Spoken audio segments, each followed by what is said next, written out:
Innovation na makambo ya mpepo tope aviation na RDC. Compagnie africaine d'aviation c'est ana mokuse alela yango minu na nenga kosakana tedi et commandé domaine na ye. Après réception, il y a premier Airbus A330, oyo CAA yakanango, mikolo eleki, yangonde suki saka masolo, ndi melangai mwana Kongo que CAA a outil lisusu ko bambo la koko di koko na botu, na domaine aérien avec arrivée P réception, il y a deuxième avion esika Airbus A330. Airbus A330, deuxième frappe yangoyo, ya mokwake na mapate RDC, ya boebondi melangai que mon côté na terrain po ezalana nute et comme il est lontimba nanzuzi veut dire mapasa Airbus A330 ba avion ya mokwake ya liboso yaka yangoyo bozwa lix eza nango neti soki o matio kita na ote po confort nango eza na ba angle nyonso kobana na bakiti na couloir na first class na classe économique et bongo bozo ya mibale yangoyo nyonso eza na excellence pe noblesse moko hors pair boyeba pe bosimba que Airbus A330 eza ba marque ba avion oyo bomodaka na international ba compagnie aérienne de renom pe crédible nde basalelaka yango bokokuta yango na bamboka lokola Allemagne veut dire na Mannschaft pe ba pays européen ebele kutu batu ya baaffaire pe mingi ya minene na monde mingi basalelaka yango po na kitoko pe bopeto na luxe na yango surtout mécanisme ya sécurité eza nango chaque siège ndenge kaka boza komona eza na mwa mini télé oyo kotalela bafilme ennui, fatigue, okotika la koyoka yango te USB na pointe pour na chargement ba téléphone tope ba utilité mosusu Airbus A330 ya mibale ya CAA et combien eza na deux classes first class pour na bino ba grand monsieur na ba grande dame pe ba personnalité misusu ebele avec 36 sièges classe économique pezali pour na bino bosalaka ba faire pe bato nyonso ba amoureux ba voyage avec 267 sièges mokoka sala voyage dans ba meilleures conditions ndenge nanu ezala te avec Airbus A330 ya mibale ya CAA avion ya sika oyo uti kokoma ekwei deja na mabele timba na nzuzi lelo mibale moko te na Congo bana Congo pe bapaya basepeli oui CAA mfumu na ba innovation deuxième avion Airbus A330 yango ekomi. Jeudi, et là, merci pour votre bénévolat sur la télévision. On a mis pour la colonne Info Lingala, journal, il y a peuple pour le peuple, président de la République, Félix Antoine Tshisekedi Tshilombo. Il y a ça qui ronde dans le stade de martyr paix, dans le stade Tata Raphaël, Wapepa, il y a Kende, côté l'évolution. Il y a mis ça là à quelques jours, il y a 9e jeu, il y a francophonie. Reportage Willy Ngela. En principe, fin juin, infrastructure et Sengela qui est abrité 9e jeu à francophonie et Sengeli et Pessama na organisateur ya OIF. Et tikali kaka 2 semaines ya échéance. Quelques défis et Zali nanu ya ko relever na ba différents chantiers. Président de la République, Félix Antoine Tshisekedi Tshilombo, a celle qui déplacement na stade de martyr pe na stade Tata Raphaël. Wapipai azalaki ko visiter ba chantier oyo ezali ko salema po na 9e jeu ya francophonie na kotala visite na ye ya le 17 mai pe na oya le 14 juin ba travaux évolué makasi mais esengeli vigilance ezala ba entreprise oyo bazalaki sélectionné po na kosala ba chantier oyo baza pe na ngambu na bango koluka ba résultat ya malamu na ba terrain où il y a 9e jeu ya francophonie ba doctoire ba travaux eza kosalema kaka ba ouvrier oyo président de la République Félix Antoine Tshisekedi Tshilombo akutaki kuna a rappela ki bango détermination ya République démocratique du Congo ya ko organiser 9e jeu ya francophonie pe ba infrastructure et sengeli ezala vraiment prêt. Bosimba ke ouverture ya 9e jeu ya francophonie et kosalema awa na ville province à Kinshasa en particulier pe na République démocratique du Congo le 29 juin 2023. Jeudi 15 juin ndenge momesano ezalaka clôture ya session ordinaire ya mois de mars et salema qui na Sénat pe na Assemblée nationale wa pepa ba honorable député bango basalaki avant tout validation ya ba pouvoir pe adoption ya PV ya ba plénière avant ya ko clôturer session on epesamaki na discours au président ya Assemblée nationale Christophe Mboso Kodia apesaki ba détail élément bokolanda yango na journal na biso ya mokolo ya lobi na masomo que ministre d'État ya intégration régionale Antipas Mbwisa na Musiye azalaki mokola mercredi 14 juin liboso ya commission ya relations extérieures ya Assemblée nationale wa pepai bazalaki kolobela likambo état de puissance ya FRDC Joseph Ngela Ritz Kindu apesi no ba détail. Na audition na ye o esalemaki mokolo ya mercredi 14 juin 2023 kuna na palais du peuple, ministre d'État en charge de l'intégration régionale Mbusa Nyamwisi alobelaki liboso ya commission des relations extérieures ya chambre basse ya parlement pona oyo etali application pe suivi ya ba accord pe convention régionale kuna na est ya République démocratique du Congo pe pona déplacement ya ba nationaux na ba organisation régionale. Mbusa Nyamwisi a dénombraki 27 questions pe na kati na yango eloko ya motuya ezali ba enjeux sécuritaires ya République démocratique du Congo au regard ya ba divers organisations régionales pe sous-régionales oyo République démocratique du Congo ezali membre ya SADC, EAC, CEAC, PCRGL, pe asengi na Assemblée nationale pour la qualité d'autorité budgétaire oyo azalaka nango akoka ko s'impliquer pour que forces armées ya République démocratique du Congo pe ba système sécuritaire ezala doté na budget conséquent. Pona ye alobi que exécutif congolais oyo ezali sous leadership ya chef de l'État Félix Antoine Tshisekedi ezala active na ba forum nyoso pona ko exiger condamnation ya Rwanda. Pona oyo etali déplacement ya République démocratique du Congo kuna na organisation régionale pe sous-régionale oyo République démocratique du Congo ezali membre. Antipas Mboussa alobaki na ba député membre ya commission ba différents modes d'attribution ya ba poste organisation pe na suka atangaki ba kombo ya basi oyo ba okipaka ba poste ya Oran notamment ya SADC pe ya CEAC. Ministère des personnes vivant avec handicap bango ba organisation milieu ya sensibilisation pour les personnes atteintes d'albinisme dans le cadre de la journée internationale et les personnes atteintes d'albinisme où ils allaient célébrer chaque le 13 juin. Demain dans le reportage. Et ils allaient célébrer chaque le 13 juin, journée internationale, il y a sensibilisation et les personnes atteintes d'albinisme.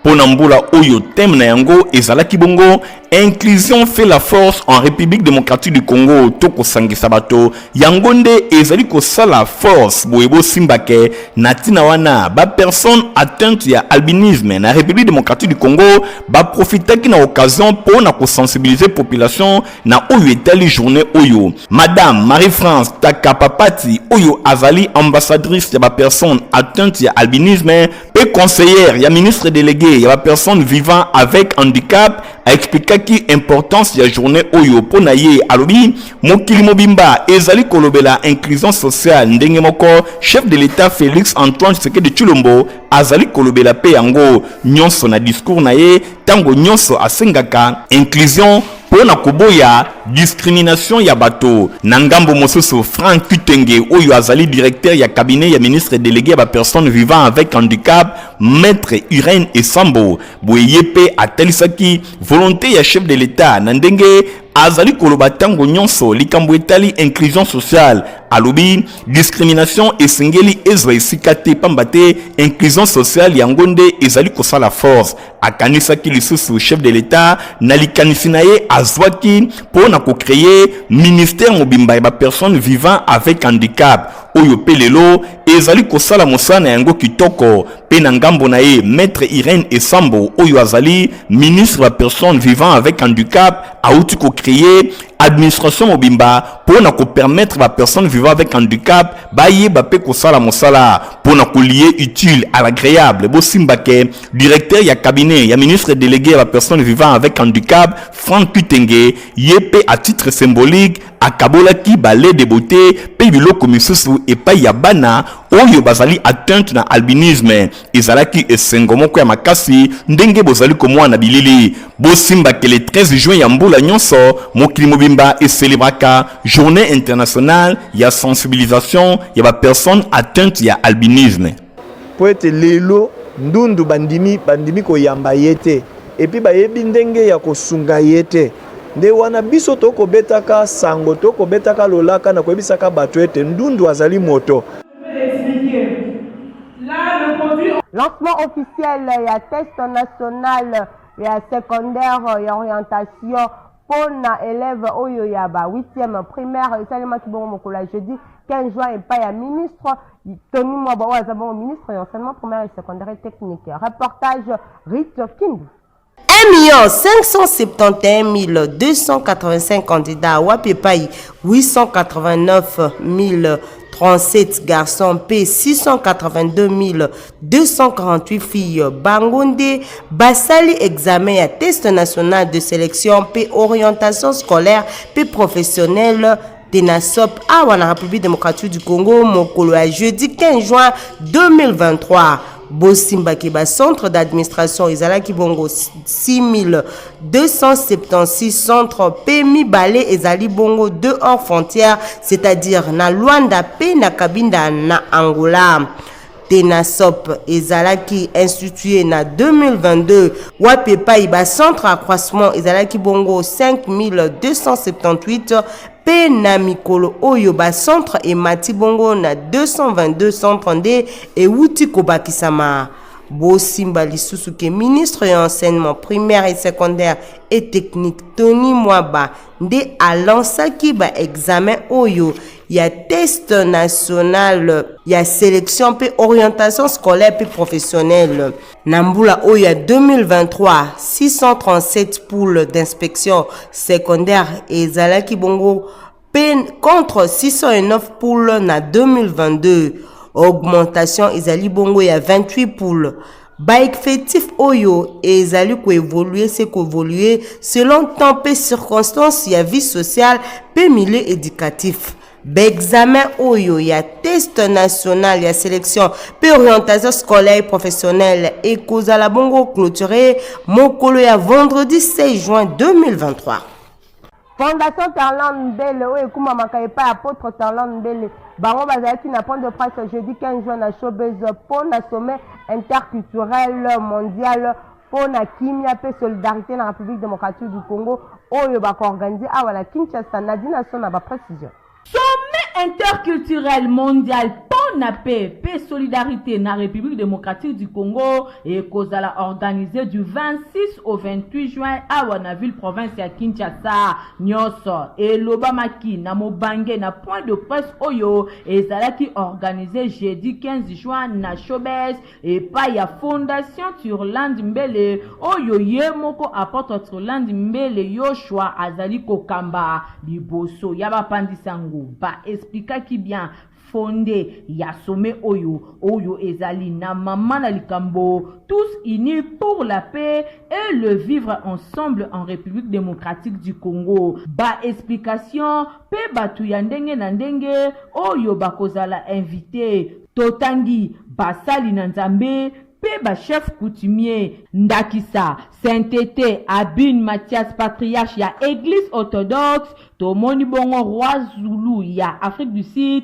Reine Diambi Kabatu Sula Tomoni Bongo révérend Sitalwemba pe apôtre Turland Mbele Yoshua pendant 3 jours ba prieur ya ndenge na ndenge et kosalema pona kotelemela ba tuerie pe makambo ya mabe oyo ezali kosalema na Congo nyonso ebandaki na prieur ya bishop Nathan pe esukiseki na prieur ya révérend pasteur Sitalwemba coordonnateur ya activité apôtre Turland Mbele Yoshua a lobeli importance ya sommet oyo.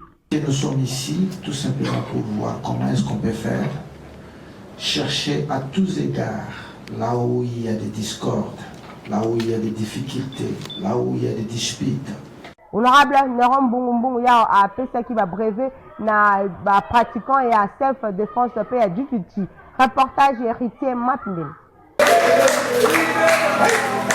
Honorable Nero Mbungu Mfumabanga Moyo toujours pene ya base na ye ya commune ya Kisenso bosimba ke weekend eleki baiba salaka jijichu pe self defense na club Bison Mère oyo ezwami na commune ya Kisenso ba tondu samaki na sengo na ndenge ya kosakana te ndenge kaka bino moko bozali komona bango nyonso batondaki na complexe scolaire Mama Pemba oyo ezwami na commune ya Kisenso pona kozwa ba diplôme de mérite na bango ya passation de dan bo cérémonie oyo ezalaki parrainé epai ya Mfumabanga Moyo honorable Nero Mbungu ndenge azali kopesa bango ba diplôme de mérite ba maître ba grand maître pe ba nyonso balekaki ba dan bango nyonso bazalaki na esengo ndenge bino moko bozali komona population ya Kisenso même ba pratiquant ya ba arts martiaux bango nyonso balobi Mfumabanga Moyo honorable Nero Mbungu tango nyonso azalaka pene na bango yango ezali esengo na bango boye moko pe honorable Nero Mbungu azwaki maloba liboso na bango mpona kotalisa bango ke yepe azali moko ya club Bison Mère tango nyonso bakozana na problème akoki kotika bango soki mokete surtout ke club oyo Bison Mère ezwami na commune ya Kisenso epai wapi ezali vraiment fief na ye na suka ya milulu président ya maître Bison Mère elongo na secrétaire général bango nyonso batalisaki esengo na bango na micro ya Info Lingala.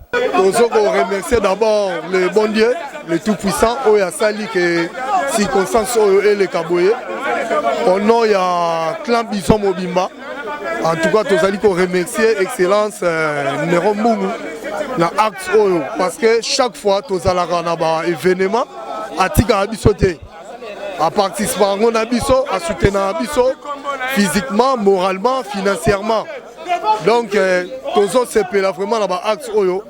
À rendre grandeur na kati ya commune na ye o eza fief na ye Kisenso eza d'abord Moamba et puis Kisenso en particulier il a rendu grandeur na ba maître nyonso événement o non esalamatiza un événement inoubliable bosimba ke kaka na cérémonie oyo ba démonstration ya kafu esalemaki pona kotalisa ke bana club Bison Mère bazali vraiment aguerri na ndenge ya kosakana te bazali kosala jiu-jitsu même self défense awande arts martiaux ezali kambo na bango commune ya Kisenso tango nyonso honorable Nero Mbungu pene ya base na ye bana Bison Mère basepelaki. C'est à Teliba client na Airbus A330 eza na ba condition ya kitoko pona ko voyager. Innovation na makambo ya mpepo tope aviation na RDC compagnie africaine d'aviation CA na mokuse alela yango minu na nenga kosakana te di et commandé domaine na ye après réception ya premier Airbus A330 oyo CAA yaka nango mikolo eleki yango nde sukisaka masolo ndimela ngai mwana Kongo ke CAA auti lisusu kobambola kokodikoko na ebotu na domaine aérien avec arrivée pe réception ya deuxième avion esika Airbus A330 Airbus A330 deuxième frappe yango yo ya mokwake na mapate RDC ya boebondi melangai ke mon côté na terrain po ezala nanu te et comme il est lontimba na nzuzi veut dire mapasa Airbus A330 ba avion ya mokwake ya liboso yaka yango yo bozwa lix eza nango neti soki o matio kita na ote po confort nango eza na ba angle nyonso kobana na bakiti na couloir na first class na classe économique et bongo bozo ya mibale yango yo nyonso eza na excellence pe noblesse moko hors pair boye bape bosimba ke Airbus A330 eza ba marque ba avion oyo bomodaka na international ba compagnie aérienne de renom pe crédible nde basalelaka yango bokokuta yango na bamboka lokola Allemagne veut dire na Machaft pe ba pays européen ebele kutu batu ya baaffaire pe mingi ya minene na monde mingi basalelaka yango po na kitoko pe bopeto na luxe na yango surtout mécanisme ya sécurité eza nango chaque siège ndenge kaka boza komona eza na mwa mini télé oyo kotalela bafilme ennui, fatigue, okotika la koyoka yango te USB na pointe pour le chargement ba téléphone tope ba utilité mosusu Airbus A330 ya mibale ya CAA et combien eza na deux classes first class pour na bino ba grand monsieur na ba grande dame pe ba personnalité misusu ebele avec 36 sièges classe économique pe ezali pona bino bosalaka baaffaire pe bato nyonso baamoureux ba voyage avec 267 sièges mokoka. Sala voyage na ba meilleures conditions ndenge nanu ezala te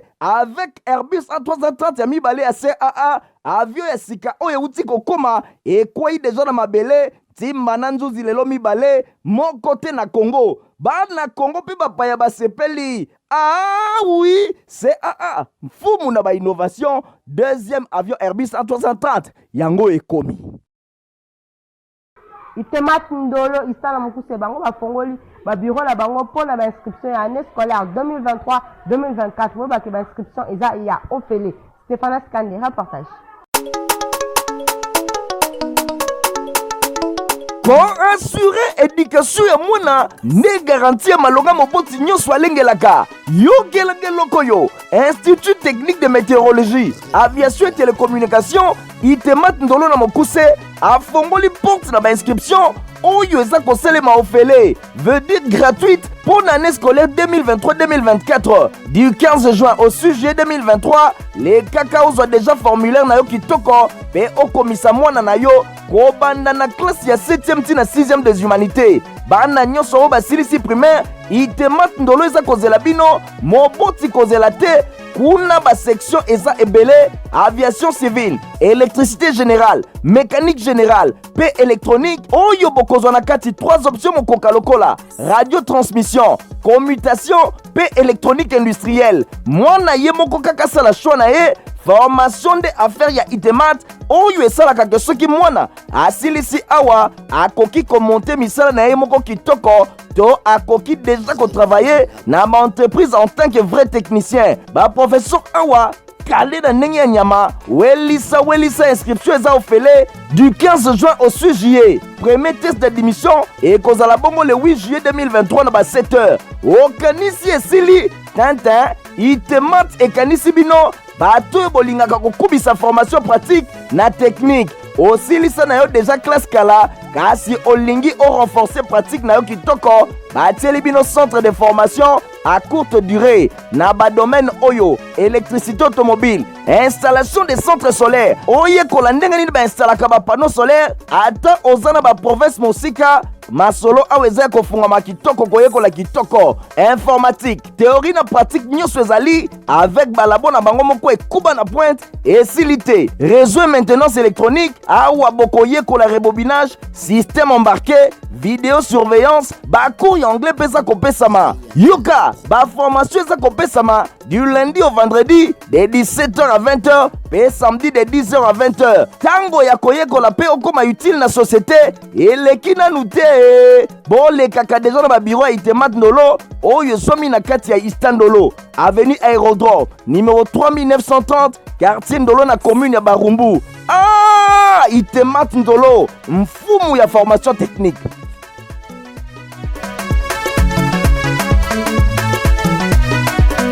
Congo pour Christ, c'est personne à mon coussé. Le roi l'évangéliste international Jean Scar Kizami Nakibi, la Baza Kolengela, campagne d'évangélisation dans le stade de Martyr, vendredi 18 et dimanche 20 août 2023. Aïe! Ndeko ya Congo! Est-ce que Soyoki Sango, ya CPC 2023, Congo pour Christ, avec l'évangéliste international Kizamina Kibila, Jean-Oscar, l'homme de Dieu, l'homme de feu. Yoka, CPC 2023, grande campagne d'évangélisation et de guérison miracle. Kangadat Malam, du vendredi 18 au dimanche 20 août 2023, à partir de 12h Ngenga, dans le stade de Martyr. Et c'est le seul rendez-vous. Il y a prière pour la mboka, et prière pour la famille. Blocage, stérilité, paralysie, malade et oumeli. L'évangéliste international Kizamina Kibila, Jean-Oscar Alobi, si ton Dieu est mort, et c'est le mien pendant 3 jours à CPC 2023 dans le stade de Martyr. Kobo Sanate, conférence des ministres, des serviteurs et servantes de l'Éternel du 15 au 17 août 2023 2023 na quartier général ya ministère la puissance du nom de Jésus-Christ oyo ezwami na croisement Capella et chaussée de Kimweza numéro 8 quartier Yolo Sud commune à Kalamu référence Maître Toro. Ah bon na CPC 2023 Gana Kusangate. olingi olata sapato kitoko pe ya qualité place ya kitoko ya kosomba ngo eza na 7e rue Limité Petit Boulevard Papa Griffe azawana po na bino pasi na ngai eutako apio olingaka basapatu kitoko olingaka mokoto ya malonga oyo ekobimisa yo propre liboso ya bato nyonso esika eza se moko na 7e rue na commune ya Limité na place commerciale na Petit Boulevard tala malamu yeyo collègue ya bato nyonso basalaka basapatu minene na mikili ya poto basapatu ya kitoko oyo bino boyebi yeyo ye moko ayebi mosala na ndenge akosakana te bato nyonso bayebi collègue ya Jimmy Weston azali kosala koto na ndenge akosakana te nayebi ke chef de l'état Fachi Beton oyebi nga na kombo oyebi nga na elongi oyebi nga na musala. Moi je pense que c'est déjà quelque chose de bon. Puis oyebi bate ezalaki na Limité tokie na premier ministre ozalaka na yo na musée oyo kota palais du peuple obengaka ngai tokutana mais ti lelo kaka bablocage. Mais on a même la ministre là, ministre de la culture Azali, ministre de l'industrie Azali, ministre de la PMI Azali, PMR. Mais pourquoi tu es au Changa Maboko, on va diminuer tout le chômage. Pour nous les hommes, par contre, nous n'avons pas Patrice pour diminuer tout le pour encadrer jeunesse, pour transformer Bango, si on est pour ça la sapate. Est-ce que Azali a besoin de ça pour nous? Je ne pense pas. Automatiquement, à Oluka, Azala, responsable pour qu'il y ait des familles. Mais pourquoi? Nasa a été dit pourquoi? Dans ce rôle-là, on a fait dans la Gentini Wodila. Adjoint Naé, ils allaient chez Goko Moulumba, fils gouverneur Gentini Wodila. Nous avons quand même bonne foi. Albara Ngamoua, mais Bangati n'est pas chef de l'État. Il n'a pas essayé mon compte au monde. Il dit que ma politique, tout le monde m'a camé. Mais il fait qu'il bonne foi. Autorité moi je pense que nous sommes effort et ça devoir on a dit on a devoir dans la salle sur le téléphone dans 7e rue place commerciale na Petit Boulevard place partie soit un peu monsieur mon ambassade d'Adour à Kekele pour nous dans la présence de la salle nous avons bien organisé dans ça avec Kanda nous sous l'État le but de soutenir Yango na Bimisi mais il soutenir un gars. Bon, je comprends. Donc, client nous soit pour Dakar. Donc, papa Christ Mawal, nous allons sur maman. On va soutenir Rio. Il faut Simba Science. Maintenant, dans Simba Science, on a vu la matin. Donc, je suis Ria Awa. Aux ala la fête. Au dia Batunion sur la fête. Là, tu as Tessa Awa. Aux ala mariage. Là, tu as Awa. Aux ala sapat, tu as mon nez. Le col à Ink. Il y a un ordinaire comme un roi et mort. Le cocaïne. Ozana le quoi est mort, on est comme un bolide le cola il y a dans ça dans sa réparation, dans sa fabrication. Donc na yebi musala comme il se doit. Ota ki baté ça. Oyoki adresse ezase moko na 7e rue Petit Boulevard na commune ya Limité epai wapi ba chaussure ba sandal ba mapapa ezali kosalema na ndenge ya kosakana te soki okoti awa obosani Italie libela. Bonjour, journal un peu pour la peuple. Vous êtes prêts? Merci Nagor, Ntingi Matomi Nazaki Nasima Caméra. Concours rédactionnel Rit Kindu, Joseph Winingela, héritier Mapindemi Azaki Bongo na supervision. Montage de Simama Kepa, Fabrice Lundom Christian, Kengebe Nganam, rendez-vous. Nicolas Alikoya, au revoir.